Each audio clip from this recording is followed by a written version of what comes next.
They laughed that night, not because the war was over, but because the silence between shellfire felt almost human again. Around dim campfires, faces flickered in the glow of dying flames, and someone joked about the endless convoys. The Red Ball Express, they called it. The lifeline of Europe. No one thought twice about the engines humming in the distance, or the faint lights that moved where no roads should be. It was easier to laugh than to wonder, easier to believe every truck had a driver. But in that brief calm, something else was already stirring. A rhythm beneath the rumble, a presence rolling with the fuel and rations. By dawn, the laughter would fade into the fog, and those who heard the convoy pass would never agree on what they saw, or whether the Red Ball Express ever stopped at all. They called it the Red Ball Express, a roaring artery of survival, cutting through the wounded heart of Europe. Nearly 6,000 trucks thundered down broken roads, carrying fuel, food, and ammunition to the front lines. The men who drove them were ghosts of exhaustion. Eyes red, hands blistered, minds trapped between duty and delirium. Night after night, the engines hummed through fog so thick it swallowed headlights whole. Tires groaned over shattered cobblestones. Past the husks of villages that once had names, now just ruins and smoke. The soldiers joked that even sleep was rationed. They drove through rain and silence, through forests that seemed to breathe. Some swore the trees leaned closer when the trucks passed, whispering in a language no one understood. Others claimed they saw lights up ahead, not from other convoys, but from something moving against them, something that blinked once, then vanished. At first, they blamed fatigue. Men saw things on those endless roads, shadows in mirrors, hands reaching from ditches, faces flickering in broken glass. But the stories began to repeat, spreading from one camp to another. Trucks appearing in places they shouldn't, drivers waving from cabins that were empty when inspected, engines idling hours after the men assigned to them were reported missing. One mechanic in Reims told of a truck that rolled into camp without a driver. The headlights were still on, the cargo untouched, but the seat was soaked as though someone had been sitting there, sweating, breathing, alive. The logbook showed the driver's name, but no one could find him. Command brushed it off as confusion. Paperwork was always a mess during war, yet deep down, the soldiers felt something wasn't right. It wasn't fear that haunted them, it was the uncertainty.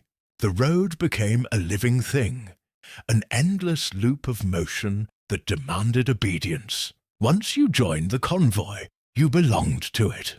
Men spoke of hearing voices through static, their own names whispered back to them over the radio.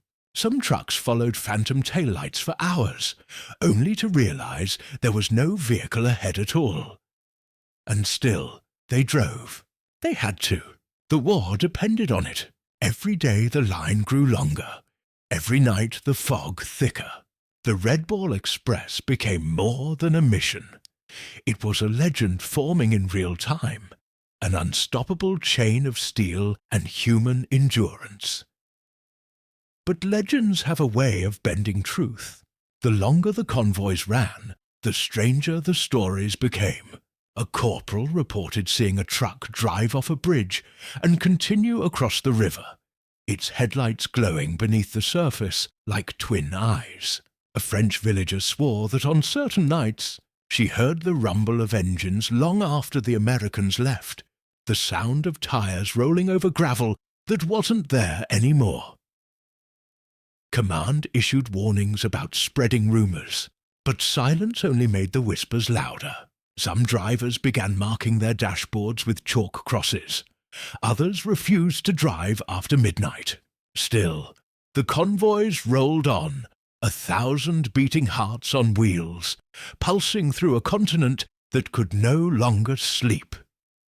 In the end, it wasn't the enemy that frightened them most. It was the idea that the road itself had memory, that it kept moving long after the men were gone. Because when war's noise fades and the earth grows still, what remains is the echo of motion, engines without drivers, lights without shadows, and somewhere in the fog, something keeps the red ball rolling. Private Thomas Allen was known for his laughter. Ish, loud, unshaken, the kind that filled the dark corners of a night too long. He had a knack for keeping spirits up when everything else was falling apart. The men in his convoy said he could drive blindfolded through the fog and still make it to the depot before dawn. He'd painted a red playing card on his truck's grill, the Ace of Hearts. A charm, he said, to remind him what he was driving for. On the morning of September 6, 1944, Allen set out from Cherbourg before sunrise. His cargo, fuel drums bound for Patton's advancing tanks. The fog hung low and heavy, like wet wool on the skin. He joked over the radio, something about outrunning ghosts. The others laughed, their static-filled voices crackling back. It would be the last time anyone heard him. Hours passed, then the convoy noticed a gap. One truck missing from the line. At first, no one panicked. The roads were narrow, prone to detours and mechanical trouble. But when Allen's voice didn't return on the radio, unease began to ripple through the ranks. A scout truck was sent back to check the route. They found tire marks veering off into a marshy patch of earth. And then nothing. No skid, no sign of impact, just tire tracks that ended abruptly in soft mud. A few yards ahead sat Allen's truck, engine still idling. The headlights glowed weakly against the mist, flickering like they were struggling to stay awake. The driver's door hung open, creaking each time the wind passed through. The seat was empty. His helmet still rested on the dashboard. A cigarette burned out in the ashtray, barely smoked. Inside the truck, everything was in order, the manifest, the cargo, even his thermos half full of coffee. One soldier swore he could still feel warmth in the seat. The air smelled faintly of diesel and something else, metallic, sharp, almost electric. The scout called it in. Command listed it as missing in action. But the men didn't buy it.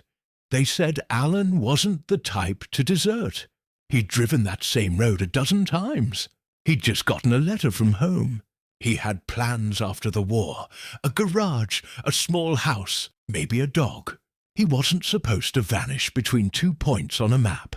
Yet that's exactly what he did. Some claimed they saw something that night. A flash of red taillights far ahead, where no road existed. Others heard a faint humming in the fog, like an engine circling endlessly. A mechanic from the next depot insisted Allen's truck rolled in 2 nights later.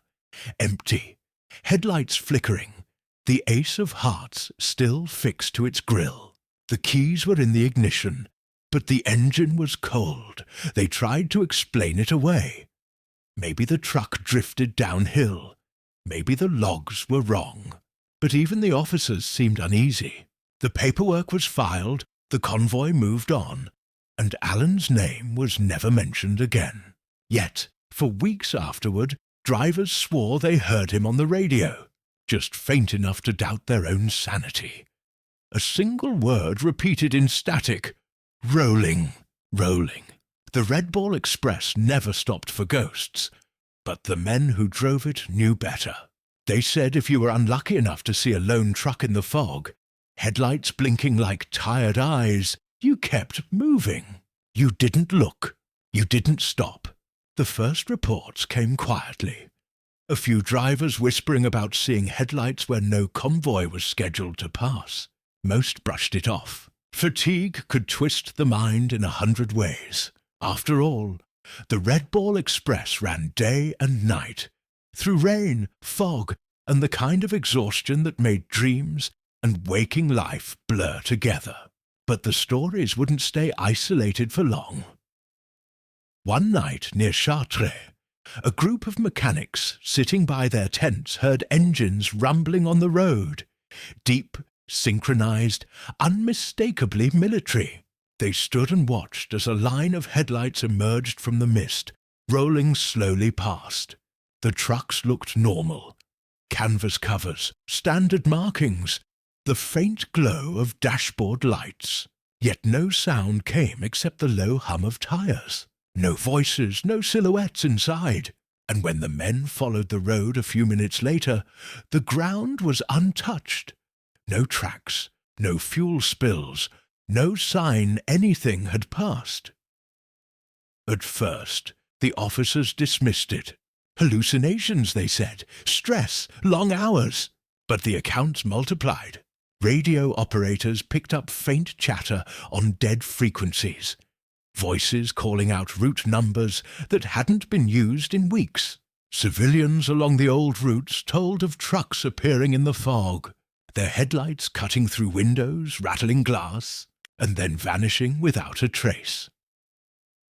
One French farmer swore he saw a convoy drive through his field.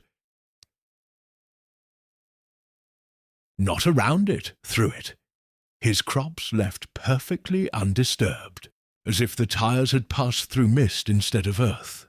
Another soldier, guarding a checkpoint near Argentan, reported a single truck approaching from the north. He raised his hand to signal stop. The headlights blinded him, and when they dimmed, the road was empty. The only thing left behind was the faint smell of diesel, cold and clean, like something new.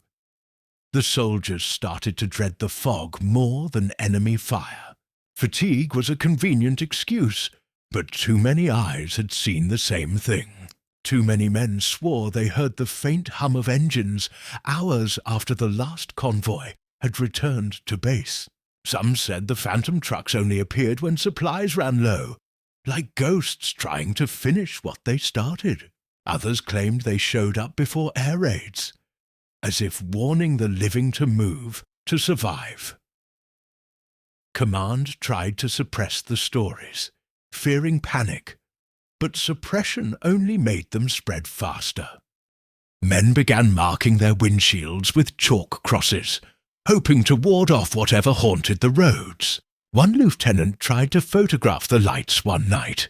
The picture came out blank, except for streaks of white curving across the page, like veins of light trapped in motion. There were even stories from after the war. Civilians rebuilding villages claimed to hear convoys rolling through at night, steady, rhythmic, and endless. Locals in Normandy spoke of lights weaving through abandoned fields, always in pairs, always moving forward, a driverless reminder of the machine that fed the war. Psychologists later said it was collective memory, trauma manifesting in sound and light. But for those who were there, the explanation never felt right, because the engines didn't echo like memories. They hummed with purpose, synchronized and steady, like they were still obeying orders. As years passed, the sightings slowed but never stopped. Every now and then, a lone traveler along the old supply route would see headlights in their rearview mirror, keeping perfect distance for miles before fading into the fog. The locals have a name for it now, les camions fantômes. No one agrees on what they want. Maybe they're bound by duty. Maybe they're echoes of the living, replaying their route forever. Or maybe the road itself refuses to forget. Captain Richard Hensley wasn't the kind of man to believe in ghost stories. His world revolved around numbers, schedules, and supply manifests. Every crate, every drum of fuel had a place and a time. So, when reports began surfacing of phantom trucks and missing drivers, he saw it as a failure of discipline, a glitch in the system he had spent months perfecting. But beneath his calm exterior was a gnawing curiosity he couldn't shake. He started with the convoy logs, Rows of inked names, timestamps, and routes stretched before him. Yet something didn't add up. Trucks were listed as having departed and arrived within minutes, distances apart that should have taken hours to cross. In some cases, vehicles were recorded at 2 locations simultaneously. At first, he assumed clerical errors, but when he cross-checked the handwriting, he found signatures that matched dead men. The deeper he dug, the stranger it became. Pages were torn from official reports, radio transcripts missing, timestamps smudged as if erased and rewritten. Soldiers who'd driven those routes refused to speak at all, their eyes dark with a kind of exhaustion that didn't come from lack of sleep. One corporal muttered about echoes of the road before being transferred to a medical unit. Another claimed he could hear engines even in his bunk, long after the trucks stopped running. Hensley's nights grew longer. The more he read, the less he trusted the paper in front of him. He found requisition forms stamped with dates that didn't exist. September 31st, November 32nd. Impossible days that somehow appeared in official ink. When he asked for clarification, the clerk shrugged, insisting those were just typos. But when he held the sheets under a lamplight, the ink shimmered faintly red like dried blood. Soon he stopped sleeping altogether.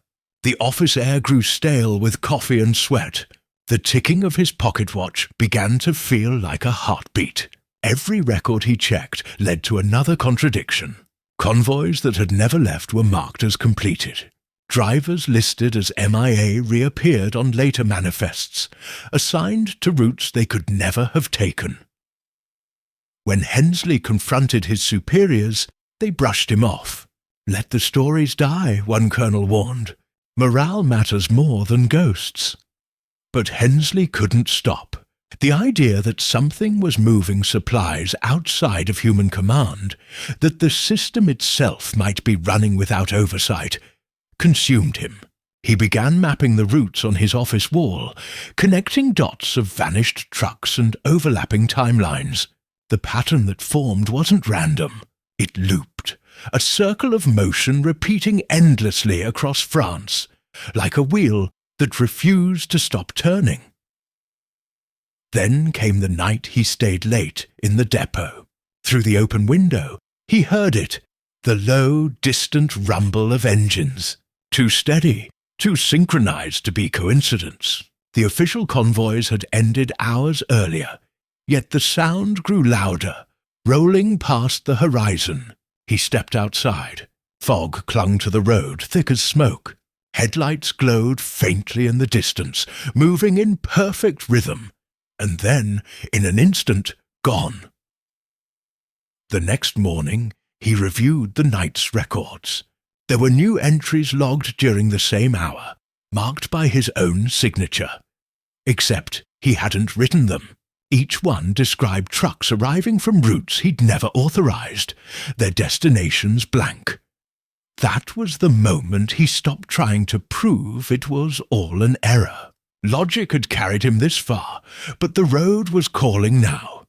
Patient, endless, and full of unanswered questions. So Hensley made his decision. He would stop reading about the convoys and join one instead. Captain Hensley climbed into the passenger seat of the lead truck just before midnight. The convoy waited in near-perfect formation, engines humming like the pulse of something alive. The air was thick and moonless, the kind of night where sound carried differently, sharper, slower, as if the world were holding its breath. The driver beside him, Sergeant Clark, muttered something about the sky feeling heavier than usual. Hensley didn't reply. He only adjusted his cap, notebook in hand, determined to record everything he saw. As they rolled out, the road stretched ahead in silver-grey ribbons, the fog swallowing their taillights one by one. The usual noise of war was absent. No distant artillery, no echo of planes. only the rhythmic grind of gears and the low hum of the convoy. Even the insects seemed to have vanished. Hensley glanced at the clock on the dash.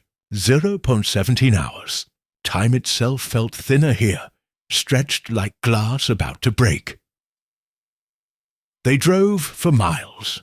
The same trees, the same bends in the road, again and again. Clark adjusted the wheel nervously. "Feels like we've been here before," he said. Hensley checked his map, tracing the coordinates. Everything was correct, yet nothing was right. The air pressure seemed to drop, making his ears ring. The radio hissed softly, a whisper of static that rose and fell like distant breathing. Then, all at once, the convoy lights flickered. The engine sputtered. The static turned into a voice. Broken, mechanical, and low. Hensley leaned closer, straining to catch the words. It sounded like his own name. Captain Hensley. The voice stretched, distorted, then snapped into silence. A blinding flash tore through the fog.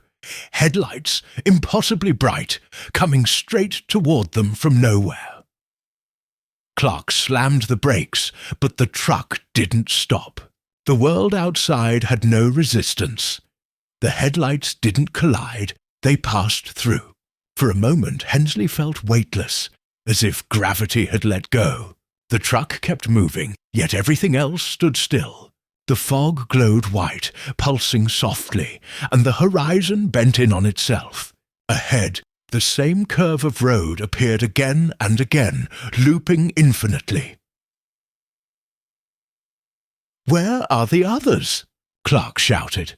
Hensley turned. The convoy was gone. The road behind them was empty. No sound, no tracks, not even the echo of engines. Only silence, vast and total. The headlights ahead blinked out one by one, until only darkness remained. For what could have been minutes or hours, they drove through nothing. The clock on the dash was frozen at 00:31. Hensley tried the radio again. Nothing but static that rose into a long, unbroken tone. His head felt heavy. The air inside the cab grew colder, so cold he could see his breath. Then, as suddenly as it began, everything stopped. The engine went dead. The headlights dimmed. Hensley blinked, and when his eyes opened again, daylight was streaming through the windshield. The seat beside him was empty. Clark was gone. The truck sat idle in the middle of a dirt road that didn't appear on any map. He stumbled out, boots crunching on frost-coated gravel. No convoy, no sign of movement, only the faint outline of tire tracks circling back onto themselves, like the trucks had been driving in endless loops. In the distance, a faint hum lingered, low and unending, fading with the wind. When he finally returned to base, he filed his report, factual, measured, stripped of anything supernatural. But the other officers noticed his hands trembling as he wrote. His report timestamp read 00:31, the same frozen minute from the dashboard clock. His superiors dismissed it all. Fatigue, disorientation, nerves. Yet even as they spoke, Hensley swore he could still hear the faint echo of engines in the distance, rising and falling like waves beneath a silent sky.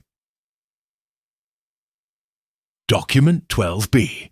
Debrief transcript. Captain Richard L. Hensley. Logistics Division, Allied Transport Command. Date: October 7, 1944. Status: restricted access. Redacted copy. Interviewer. State your full name and rank for the record. Hensley. Captain Richard Hensley. Serial number redacted. Interviewer. You were the senior officer aboard the lead vehicle of Convoy 29A, correct? Hensley. Yes, sir. At least I was when it began. A pause. The audio crackles. Pages rustle. Interviewer. Your report describes the convoy disappearing into atmospheric conditions described as Quote, "Impossible! Explain that." Hensley. "Fog thicker than any I've seen, but it wasn't natural. It had light inside it. The trucks ahead were swallowed whole, one by one, their taillights bending into the haze. Then nothing." Interviewer. "Did you encounter enemy action?" Hensley. "No, there was no sound, not even the engines after a while, just the light. Then I was alone." Segment redacted for operational sensitivity. The transcript continues for several pages. Notes in the margins suggest the officers found Hensley's story unstable, yet internally consistent. They asked him to repeat it 3 times. Each telling matched perfectly. Every timestamp, every detail. He never wavered. When pressed for rational clarification, he only said they kept driving. I could hear them after they were gone. One witness statement, marked classified, mentions the recovery of 2 trucks from Convoy 29A, found 40 miles from their last known route. Engines intact, tanks full, cargo untouched. No footprints, no sign of the drivers. Both odometers froze at the same reading. EO 031. Command eventually declared it environmental disorientation. Official language was drafted, typed, stamped, and filed. Hensley was reassigned to administrative duties in London within a week. No further convoys under his supervision were authorized. An internal memo from Colonel Redacted reads, "Subject displays acute fixation on transport anomalies. Recommend silence through procedural retirement. Continued reference to echo convoys may affect morale." And then the paper trail ends. Years later, fragments of this debrief surfaced in a forgotten archive box labeled misplaced Michi Shen, Logistics 1944-45. Parts of the tape are missing, the rest warped beyond recognition. But the final transcript page remains intact. In the faint fading ink, Hensley's closing words can still be read. They're still out there. I know it. The road doesn't end where we think it does. Below that line is a final note, written by a different hand, an evaluator's summary. Case closed. No further inquiry necessary. Recommend sealing file. Witness unstable. And yet, decades later, reports continue to emerge. Civilians along those same French routes still speak of phantom convoys, headlights drifting through the fog, engines that hum without sound. The bureaucracy has long since forgotten the Red Ball Express, but the roads remember. Years passed. The war faded into memory, its noise replaced by the quiet rhythm of rebuilding. Villages that once trembled under artillery now echoed with the hum of tractors and church bells. But along the old supply roads, the cracked veins that once carried the Red Ball Express, a different sound began to return. Not often, not predictably, just enough to remind people that something was still moving out there. The first reports came from truckers hauling stone through the countryside. They spoke of headlights appearing in their mirrors. Bright, steady, and close. Too close. Yet when they pulled aside to let them pass, no vehicle emerged. Some said they could feel a vibration through the steering wheel, like another engine was idling inches from their bumper. One man described hearing the metallic rattle of chains, the hiss of brakes, and then nothing. Only fog. In small French towns, windows trembled at night when no storm was near. Locals claimed to hear convoys rolling through fields long since reclaimed by grass. Farm dogs howled at unseen engines, and children woke crying from dreams of headlights glowing behind the trees. On certain nights, when the air hung still and low, villagers swore the scent of diesel drifted through their windows. Clean, sharp, and cold. The legends spread faster than any official explanation. Mechanics whispered that the roads themselves had memory, that the steel and rubber of the convoys had etched their rhythm into the earth. Some even said the trucks weren't ghosts at all. They were duty itself, running their route forever, unable to rest while a single mile remained unfinished. In 1961, a journalist from Caen followed up on the stories. He camped for 3 nights along the old Route Nationale 13. On the second night, he recorded the sound of engines approaching, low, distant, synchronized. When he stepped onto the road, the noise stopped.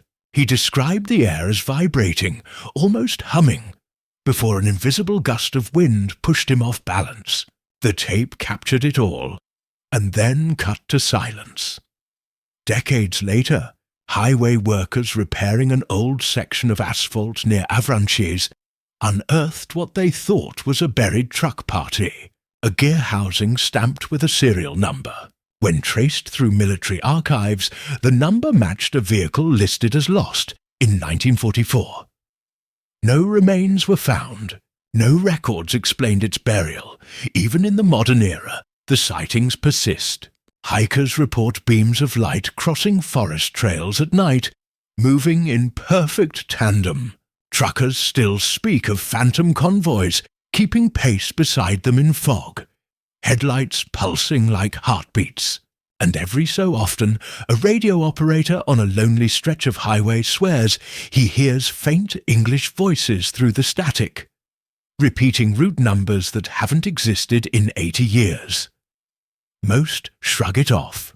Ghost stories keep the roads interesting, they say. But those who felt it, the vibration, the unseen weight of something vast passing by, they know it isn't just imagination. It's a ritual. The Red Ball Express never stopped. It just changed its passengers. And as modern investigators begin reopening the old files, digging into declassified reports and lost testimonies, one unsettling truth begins to take shape. Whatever rolled through those nights didn't belong to the past. It never left. Dr. Marcus Leclerc wasn't a believer in ghosts, at least not the kind that rattled chains. His ghosts lived in archives trapped between ink and dust. He had spent years piecing together fragments of the Red Ball Express, fascinated not by the legend, but by the logistics. How thousands of trucks kept armies alive. Yet the deeper he researched, the less sense it made. The official records were too clean, too symmetrical, as if someone had written history with the edges trimmed off.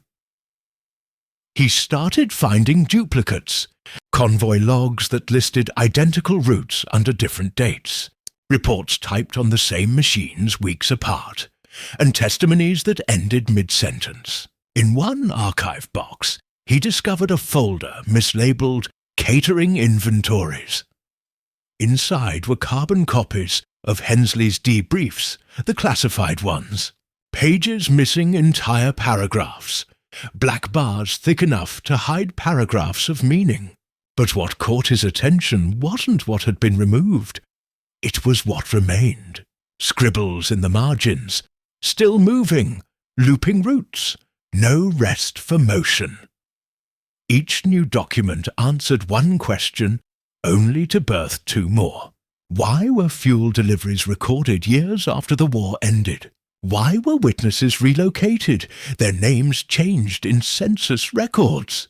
And why did certain roads in Normandy still receive military maintenance budgets despite no active use? The historian's curiosity became an obsession. Leclerc began cross-referencing dates with local folklore. The sightings aligned perfectly. Every documented phantom convoy appeared near roads marked in the original Red Ball maps. The deeper he went, the stranger the coincidences became. His computer crashed repeatedly when scanning certain documents. Files saved under new names reverted to their old ones. Late at night he swore he could hear a faint rumble beneath his floorboards, rhythmic, mechanical, distant. At first he dismissed it as traffic outside, but his apartment sat on a pedestrian street in Rouen, far from the main roads. Still the hum persisted. Once, around 2 a.m., he looked out his window and saw two beams of light drifting through the fog, parallel, steady, and impossibly level. When he blinked, they were gone.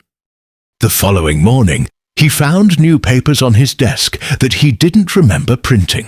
One page read simply, "The road remembers."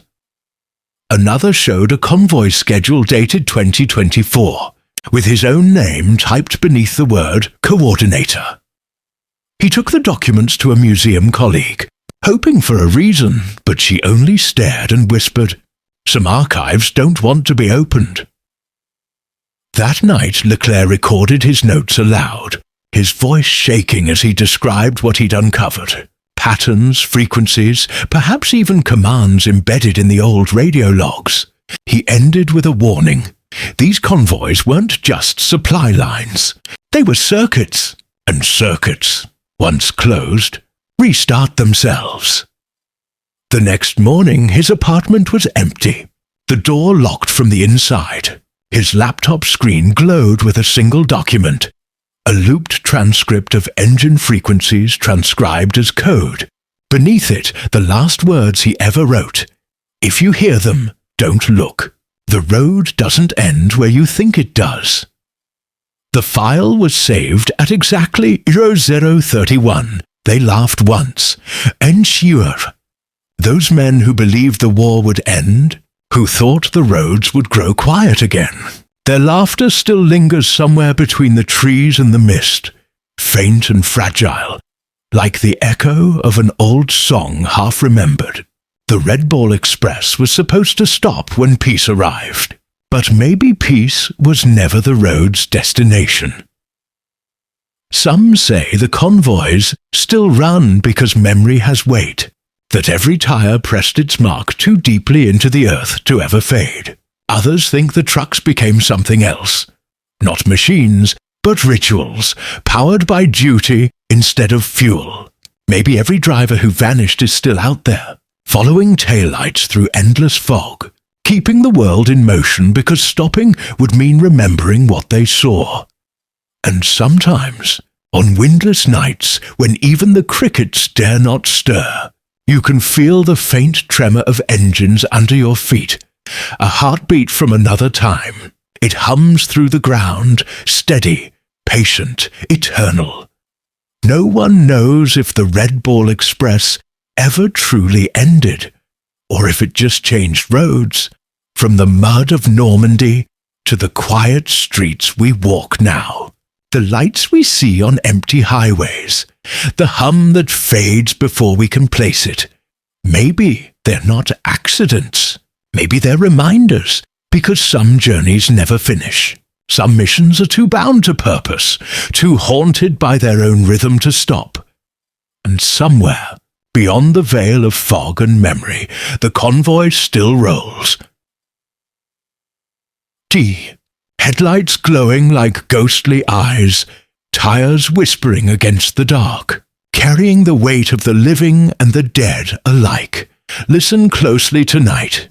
That distant hum isn't thunder. It's history, still moving,